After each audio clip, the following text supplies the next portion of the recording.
Medal वाली बहू। सपना के पिता एक गरीब किसान थे। माँ पिता खेत में काम करते तो पीछे से सपना गांव के बच्चों के साथ हॉकी खेलती। एक दिन शाम को, सारा दिन खेलती रहती है, ये नहीं कि छोटे भाई को संभाले। माँ पता है, मैंने आज हॉकी में पास के गांव के लड़कों की टीम को हरा दिया। अरे वाह वाह मेरी बेटी, शाबाश, ये ले रुपया, जा जाकर टॉफी खा ले। सपना खुशी से पिता के गले लग जाती है और बाहर चली जाती है।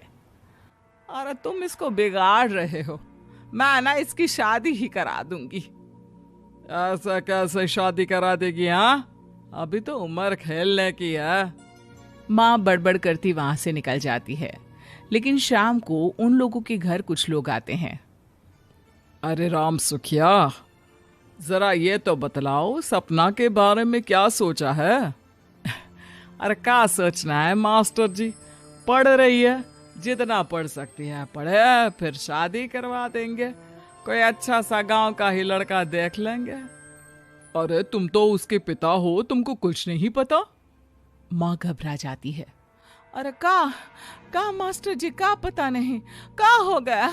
हम तो इनसे पहले ही बोल रहे थे कि लड़की की जात है, संभाल लो।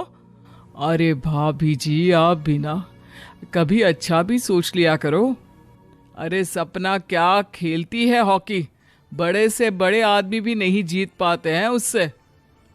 कल गांव में एक टीम आ रही है, लड़कियों की हॉकी खेलने उसे भेज देना, वहां शायद कुछ बात बन जाए। अरे ना ना मास्टर जी, कोई खेल वेल नहीं करवाना हम लोगों को, वो भी शहर के लोगों के साथ तो बिल्कुल भी ना। शहर के लोगों को ना कोई भरोसा नहीं होता मास्टर जी। अरे कैसी बात कर रही हो सपना की माँ, बुरा आदमी तो हर जगह मिल जाएगा, उसके लिए शहर का और गांव का। हाँ हाँ मास्टर जी, हम लोग तैयार हैं, कल आ जाएगी सपना वक्त से। माँ के लाख मना करने पर भी पिता सपना को हॉकी टीम के लिए भेज देते हैं। शाम को सपना वापस आती है, लेकिन लट के मुंह से। और क्या हो गया, मार खाई हो का? कौन मारेगा हमें? कोई मार वार खाकर नहीं आए। अरे फिर शकल पर 12 क्यों बजे है, बताओगी? देखो माँ, आप समझोगी नहीं, बताकर फायदा क्या है? अरे बिटिया रानी, हम तो समझेंगे ना, हमें ही बता दे। सपना पापा के गले लग जाती है। पापा, मैं ना सिलेक्ट हो गई हूँ भारत की हॉकी टीम में खेलने के लिए। अरे वाह, ये तो बहुत ही खुशी की बात है मेरे बच्चे। फिर मेरी गुड़िया काहे परेशान है? पापा, मुझे दिल्ली जाना पड़ेगा आगे की प्रैक्टिस के लिए। माँ जो सारी बात सुन रही होती है, जोर से चिल्लाती है। एक पैसा नहीं है मेरे पास, समझे? कुछ नहीं दूंगी। शादी के लिए लड़का फाइनल भी कर दिया है, कल्ले का बेटा, वो शादी कर लेगा तुमसे। सपना पिता की ओर देखती है। अरे देख सपना, खेलने दिल्ली जाना है तो सिर्फ इसी शर्त पे कि आकर कल्ले से बेटे से चुपचाप शादी कर लेगी, बोल।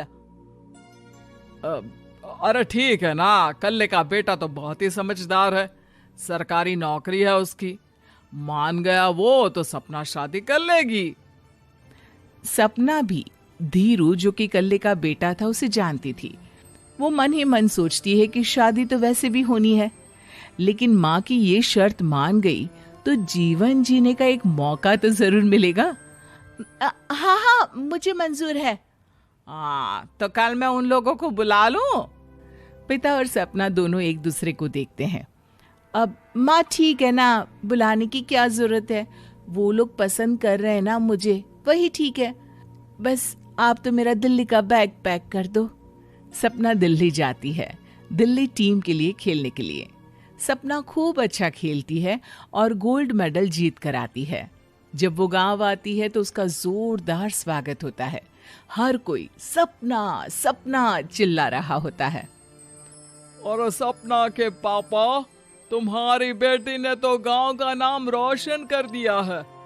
गांव की तरफ से तुम लोगों को गांव में पक्का मकान और सपना को परिषद में पक्की नौकरी देने के लिए हम तैयार हैं। अरे वाह वाह, पक्का मकान, ये तो बहुत अच्छी बात है। लेकिन सपना की नौकरी नहीं चाहिए हमें। हाँ, कैसी बात कर रही हो सपना की माँ? लड़की की नौकरी रहेगी तो अपने पैरों पर खड़ी रहेगी, किसी के आगे झुकने की जरूरत ना पड़ेगी। अरे चुप रहो, हम तो नौकरी ना करते हैं, पर मजाल है कि किसी के आगे झुके हो। ना ना, हमारी बेटी नौकरी नहीं करेगी। पिता लाख समझाते हैं लेकिन माँ नहीं मानती।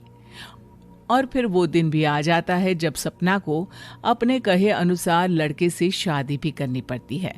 ससुराल में। ए बहू, तू रोज रोज सुबह कहाँ जाती है?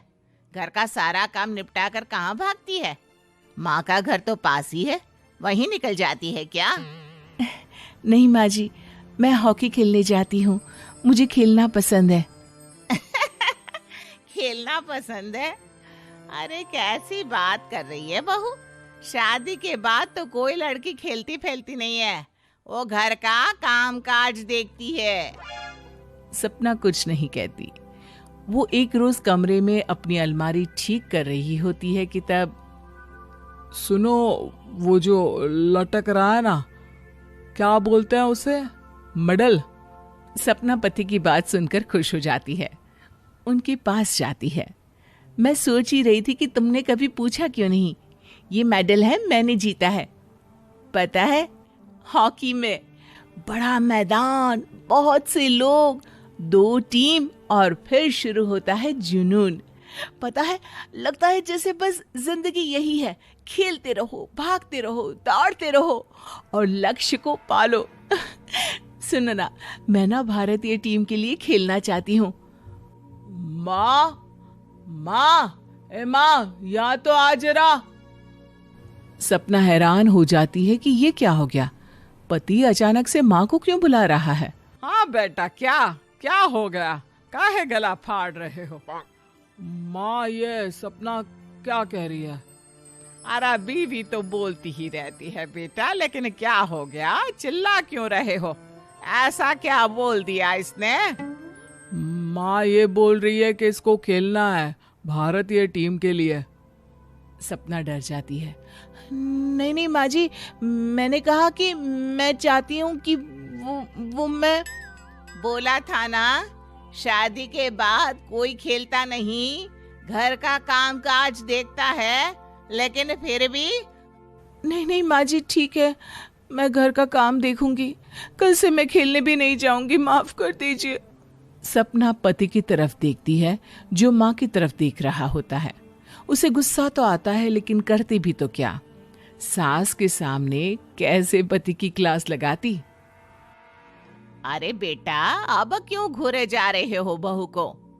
माँ, अभी इस बात का फैसला करके जाना, वरना ये तो तेरे कमरे से जाने के बाद मुझे। अब चुप हो जाइए आप, छोटी सी बात का बतंगड़ मत बनाइए। छोटी सी बात? बहू, ये कोई छोटी बात नहीं है। जो लड़की दिल्ली के लिए गोल्ड मेडल ला सकती है, वो देश के लिए भी तो गोल्ड ला सकती है ना। हम लोगों को किसी चीज की कमी नहीं है बहू, घर का काम तो कोई भी कर लेगा, लेकिन देश का नाम रोशन करने के लिए सपना चाहिए। जा बहू, तेरी ट्रेनिंग का सारा इंतजाम तेरे पति ने कर दिया है, जा खेल और देश का नाम रोशन कर। सपना की आंख में आंसू आ जाते हैं। वो सोचती है कि बेटियों को मायके के साथ अगर ससुराल में भी सहयोग मिले तो ऐसा कोई काम नहीं जो वो नहीं